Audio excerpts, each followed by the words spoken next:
Nabi Ismail sekitar 1911 sampai 1779 sebelum Masehi, ia adalah seorang nabi dalam kepercayaan agama Samawi. Ismail adalah putra dari Ibrahim dan Hajar, kakak kandung dari Ishak. Nabi Ismail dianggap menjadi nabi pada tahun 1850 sebelum Masehi. Ia tinggal di Amalek dan berdakwah untuk kabilah Yaman, Mekah. Nabi Ismail namanya disebutkan sebanyak 12 kali dalam Al-Quran. Ia meninggal pada tahun 1779 sebelum Masehi di Mekah. Secara tradisional ia dianggap sebagai bapak bangsa Arab. Ismail bin Ibrahim menikah dengan Umarah binti Yasar bin Akil kemudian diceraikan lalu menikah lagi dengan Saidah binti Mazas bin Umru. Pernikahan dengan Meribah dan Malcut, diketahui memiliki sejumlah anak dan hanya ada seorang anak wanita yang bernama Bashemat. Nabi Ibrahim meninggalkan Ismail dan istrinya Hajar. Nabi Ibrahim yang berhijrah meninggalkan Mesir bersama istrinya Sarah, Hajar, dan dayangnya di tempat tujuannya di Palestina. Ia telah membawa pindah juga semua hewan ternaknya dan harta miliknya yang telah diperolehnya sebagai hasil usaha dagangnya di Mesir. Imam Al-Bukhari meriwayatkan dari Ibnu Abbas radhiyallahu anhu berkata, pertama-tama yang menggunakan setagi ialah Hajar ibu Nabi Ismail tujuan untuk menyembunyikan kandungannya dari Sarah yang telah lama berkumpul dengan Nabi Ibrahim alaihissalam. Tetapi belum juga hamil. Tetapi walau bagaimanapun juga akhirnya terbukalah rahasia yang disembunyikan itu dengan lahirnya Nabi Ismail alaihissalam. Dan sebagai lazimnya seorang istri sebagai Sarah merasa telah dikalahkan oleh Hajar sebagai seorang dayangnya yang diberikan kepada Nabi Ibrahim alaihissalam. Dan sejak itulah Sarah merasakan bahwa Nabi Ibrahim alaihissalam lebih banyak mendekati Hajar karena merasa sangat gembira dengan putranya yang tunggal dan pertama itu. Hal ini yang menyebabkan permulaan ada keratakan dalam rumah tangga Nabi Ibrahim alaihissalam. Sehingga Sarah merasa tidak tahan hati jika melihat Hajar dan minta pada Nabi Ibrahim alaihissalam supaya menjauhkannya dari matanya dan menempatkannya di lain tempat. Untuk sesuatu hikmah yang belum diketahui dan disadari oleh Nabi Ibrahim, Allah mewahyukan kepadanya agar keinginan dan permintaan Sarah istrinya dipenuhi. Maka dijauhkanlah Ismail bersama Hajar ibunya dan Sarah ke suatu tempat di mana yang ia akan tuju dan di mana Ismail putranya bersama ibunya akan ditempatkan dan kepada siapa akan ditinggalkan. Maka dengan tawakal kepada Allah berangkatlah Nabi Ibrahim meninggalkan rumah membawa Hajar dan Ismail yang diboncengkan di atas untanya tanpa tempat tujuan yang tertentu. Ia hanya berserah diri kepada Allah yang akan memberi arah kepada binatang tunggangannya. Dan berjalanlah unta Nabi Ibrahim dengan 3 hamba Allah yang berada di atas punggungnya keluar kota masuk ke lautan pasir dan padang terbuka. Di mana terik matahari dengan pedihnya menyengat tubuh dan angin yang kencang menghembur-hamburkan debu-debu pasir. Setelah berminggu-minggu berada dalam perjalanan jauh yang melelahkan, tibalah Nabi Ibrahim bersama Ismail dan ibunya di Makkah. Kota suci di mana Ka'bah didirikan dan menjadi pujaan manusia dari seluruh dunia. Di tempat di mana Masjidil Haram sekarang berada, berhentilah unta Nabi Ibrahim mengakhiri perjalanannya. Disitulah ia meninggalkan Hajar bersama putranya dengan hanya dibekali dengan serantang bekal makanan dan minuman. Sedangkan keadaan sekitarnya tiada tumbuh-tumbuhan, tiada air mengalir, yang terlihat hanyalah batu dan pasir kering. Alangkah sedih dan cemasnya Hajar ketika akan ditinggalkan oleh Ibrahim seorang diri bersama dengan anaknya yang masih kecil di tempat yang sunyi senyap dari segala-galanya kecuali batu gunung dan pasir. Ia seraya merintih dan menangis, memegang kuat-kuat baju Nabi Ibrahim memohon belas kasihnya, janganlah ia ditinggalkan seorang diri di tempat yang kosong itu.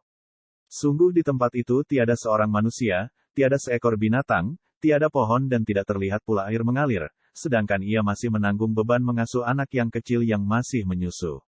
Nabi Ibrahim mendengar keluh kesah Hajar merasa tidak tega meninggalkannya seorang diri di tempat itu bersama putranya yang sangat disayangi. Akan tetapi ia sadar bahwa apa yang dilakukannya itu adalah kehendak Allah yang tentu mengandung hikmat yang masih terselubung baginya.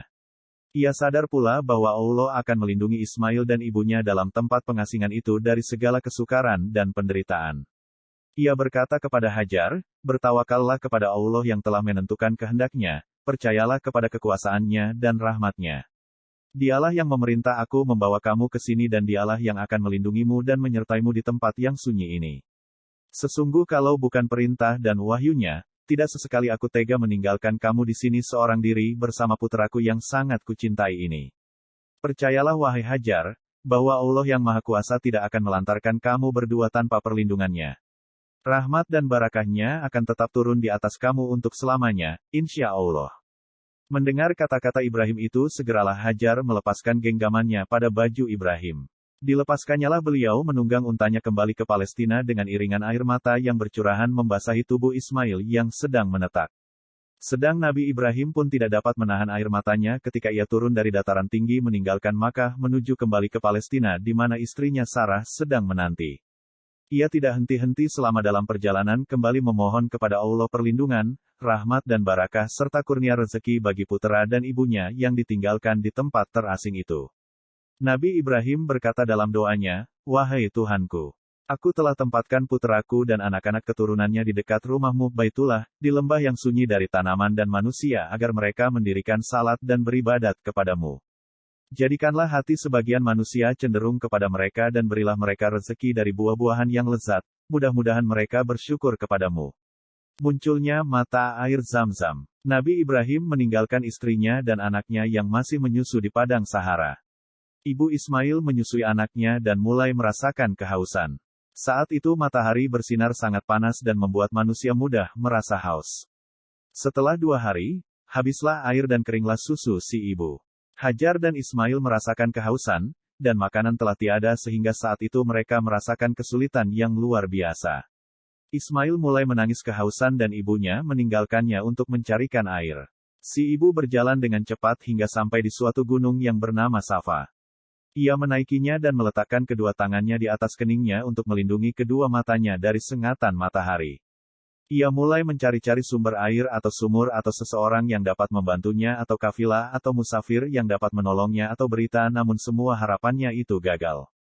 Ia segera turun dari Safa dan ia mulai berlari dan melalui suatu lembah dan sampai ke suatu gunung yang bernama Marwah. Ia pun mendakinya dan melihat apakah ada seseorang tetapi ia tidak melihat ada seseorang. Si ibu kembali ke anaknya dan ia masih mendapatinya dalam keadaan menangis dan rasa hausnya pun makin bertambah. Ia segera menuju ke Safa dan berdiri di atasnya, kemudian ia menuju ke Marwah dan melihat-lihat. Ia mondar-mandir, pulang dan pergi antara 2 gunung yang kecil itu sebanyak 7 kali. Oleh karenanya, orang-orang yang berhaji berlari-lari kecil antara Safa dan Marwah sebanyak 7 kali. Ini adalah sebagai peringatan terhadap ibu mereka yang pertama dan nabi mereka yang agung, yaitu Ismail. Setelah putaran ke-7, Hajar kembali dalam keadaan letih dan ia duduk di sisi anaknya yang masih menangis. Di tengah-tengah situasi yang sulit ini, Allah menurunkan rahmatnya. Ismail pun memukul-mukulkan kakinya di atas tanah dalam keadaan menangis, lalu memancarlah di bawah kakinya sumur Zam-Zam sehingga kehidupan si anak dan si ibu menjadi terselamatkan. Si ibu mengambil air dengan tangannya dan ia bersyukur kepada Allah. Ia pun meminum air itu beserta anaknya, dan kehidupan tumbuh dan bersemi di kawasan itu. Sungguh benar apa yang dikatakannya bahwa Allah tidak akan membiarkannya selama mereka berada di jalannya. Kafilah musafir mulai tinggal di kawasan itu dan mereka mulai mengambil air yang terpancar dari sumur Zam-Zam. Tanda-tanda kehidupan mulai mengepakkan sayapnya di daerah itu. Ismail mulai tumbuh dan Nabi Ibrahim menaruh kasih sayang dan perhatian padanya, lalu Allah mengujinya dengan ujian yang berat. Perintah menyembelih Nabi Ismail pada suatu malam, Nabi Ibrahim bermimpi dalam tidurnya di mana ia diperintahkan untuk menyembelih anaknya Ismail oleh Allah. Mimpi itu membuat hati Nabi Ibrahim bergejolak. Namun sebagai pecinta sejati, ia tidak menggugat perintah Allah itu. Nabi Ibrahim adalah penghulu para pecinta. Nabi Ibrahim berpikir tentang apa yang dikatakan kepada anaknya ketika ia menidurkannya di atas tanah untuk kemudian menyembelihnya. Lebih baik baginya untuk memberitahu anaknya dan hal itu lebih menenangkan hatinya daripada memaksanya untuk menyembelih. Akhirnya, Nabi Ibrahim pergi untuk menemui anaknya. Ibrahim berkata, "Wahai anakku, sesungguhnya aku melihat di dalam mimpi, aku menyembelihmu, maka bagaimana pendapatmu?" Al-Quran, Surat As-Saffat, ayat 102. Perhatikanlah bagaimana kasih sayang Nabi Ibrahim dalam menyampaikan perintah kepada anaknya. Setelah menyerahkan urusan itu kepada anaknya, apakah anaknya akan menaati perintah tersebut? Bukankah perintah tersebut adalah perintah dari Tuhannya? Ismail menjawab sama dengan jawaban dari ayahnya itu, bahwa perintah itu datangnya dari Allah yang karenanya si ayah harus segera melaksanakannya. "Wahai ayahku, kerjakanlah yang diperintahkan Tuhanmu. Insya Allah engkau mendapatiku sebagai orang-orang yang sabar." Al-Quran, Surat As-Saffat, ayat 102. Perhatikanlah jawaban si anak. Ia mengetahui bahwa ia akan disembelih sebagai pelaksanaan perintah Tuhan. Namun ia justru menenangkan hati ayahnya bahwa dirinya akan bersabar. Itulah puncak dari kesabaran. Barangkali si anak akan merasa berat ketika harus dibunuh dengan cara disembelih sebagai pelaksanaan perintah Allah. Tetapi Nabi Ibrahim merasa tenang ketika mendapati anaknya menantangnya untuk menunjukkan kecintaan kepada Allah. Kita tidak mengetahui perasaan sesungguhnya Nabi Ibrahim ketika mendapati anaknya menunjukkan kesabaran yang luar biasa. Allah menceritakan kepada kita bahwa Ismail tertidur di atas tanah dan wajahnya tertelungkup di atas tanah sebagai bentuk hormat kepada Nabi Ibrahim agar saat ia menyembelihnya Ismail tidak melihatnya, atau sebaliknya. Kemudian Nabi Ibrahim mengangkat pisaunya sebagai pelaksanaan perintah Allah. Tatkala keduanya telah berserah Din dan Ibrahim, membaringkan anaknya atas pelipisnya, nyatalah kesabaran keduanya. Al-Quran, Surat As-Saffat, ayat 103. Pada saat pisau siap untuk digunakan sebagai perintah dari Allah, Allah memanggil Ibrahim. Selesailah ujiannya, dan Allah menggantikan Ismail dengan suatu kurban yang besar. Peristiwa tersebut kemudian diperingati sebagai hari raya oleh kaum muslim, yaitu hari raya yang mengingatkan kepada mereka tentang Islam yang hakiki yang dibawa dan diamalkan oleh Nabi Ibrahim dan Ismail. Ismail membantu ayahnya membangun Ka'bah. Nabi Ismail dibesarkan di Makkah, pekarangan Ka'bah. Apabila dewasa beliau menikah dengan wanita dari suku Jurhum. Walaupun tinggal di Makkah, Ismail sering dikunjungi ayahnya. Sekitar tahun 1892 sebelum Masehi, ayahnya menerima wahyu dari Allah agar membangun Ka'bah. Hal itu disampaikan kepada anaknya. Ismail berkata, "Kerjakanlah apa yang diperintahkan Tuhanmu kepadamu dan aku akan membantumu dalam pekerjaan mulia itu." Ketika membangun Ka'bah, Nabi Ibrahim berkata kepada Ismail, "Bawakan batu yang baik kepadaku untuk aku letakkan di satu sudut supaya ia menjadi tanda kepada manusia." Kemudian Jibril memberi ilham kepada Ismail supaya mencari batu hitam untuk diserahkan kepada Nabi Ibrahim. Setiap kali bangun, mereka berdoa, "Wahai Tuhan kami, terimalah daripada kami amalan kami, sesungguhnya Engkau Maha Mendengar lagi Maha Mengetahui." Bangunan Ka'bah itu menjadi tinggi dan Ibrahim makin lemah untuk mengangkat batu. Dia berdiri di satu sudut, kini dikenali makam Ibrahim. Ismail diangkat menjadi nabi. Dan ceritakanlah Muhammad, kisah Ismail di dalam kitab Al-Qur petik terbalikan. Dia benar-benar seorang yang benar janjinya, seorang rasul dan nabi. Al-Quran, Surat Maryam ayat 54. Sekian lama, Ismail mendampingi ayahnya berdakwah. Ia pun diangkat menjadi seorang nabi dan rasul. Ismail sangat pantas diangkat menjadi nabi karena memiliki akhlak yang mulia. Ia sangat taat kepada Allah, berbakti kepada orang tuanya, menepati janji, dan bijaksana. Nabi Ismail berdakwah di Mekah. Ia menyeru umat manusia agar menyembah Allah dan bertakwa kepadanya. Nabi Ismail wafat di Mekah. Tempat wafatnya dinamakan Hijr Ismail. Nabi Ismail mempunyai 12 anak lelaki dan seorang anak perempuan yang dinikahkan dengan anak saudaranya, yaitu Al-Ish bin Ishaq. Dari keturunan Nabi Ismail lahir Nabi Muhammad. Keturunan Nabi Ismail juga menurunkan bangsa Arab Musta'ribah. Pelajaran dari kisah Nabi Ismail. Yang pertama, keluarga Ibrahim layak dijadikan teladan karena ketaatan dan kepatuhannya menjalankan perintah Allah.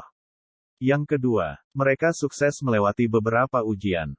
Yang ketiga, ketaatan dan kepatuhan Nabi Ismail terhadap perintah Allah dan orang tuanya mencerminkan kepribadian anak saleh yang patut dijadikan teladan.